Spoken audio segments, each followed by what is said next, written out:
Okay, I guess I'm not done yet after all. Just a couple things. I had mentioned this morning about camping there by the Stewart River at that rest area.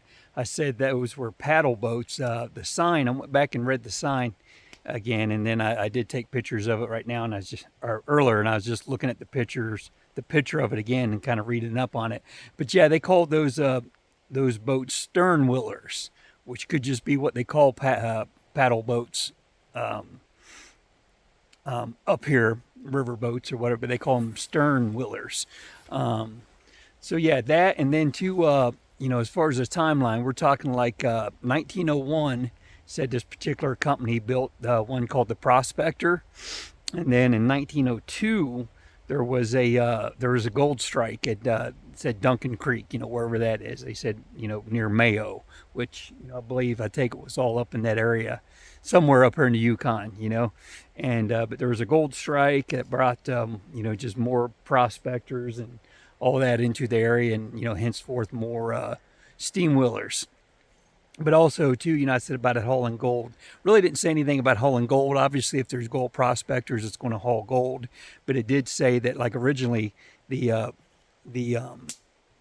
guess before that gold strike in '02, said the steam rollers were and once the one was made in 1901 was hauling freight and mail to prospectors and trappers, I guess, up in there. And then, like I said, there was the gold strike, brought more people in, more steam wheelers. And then it said later a silver strike. Sounds like what really took it up a notch to where they were hauling which I'd mentioned earlier, hauling the silver ore out. And, and actually by the ton, and tons of it.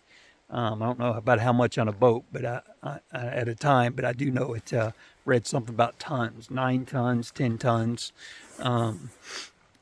stuff like that. So I don't know if that was over the life of the boat hauling the stuff, or if that was like a particular, big load, at one time that they had mentioned. But I know, like I said, I read 9 and 10 tons, which is a lot of silver ore. So yeah, just thought I'd mention that this whole Klondike and Yukon, and that's all.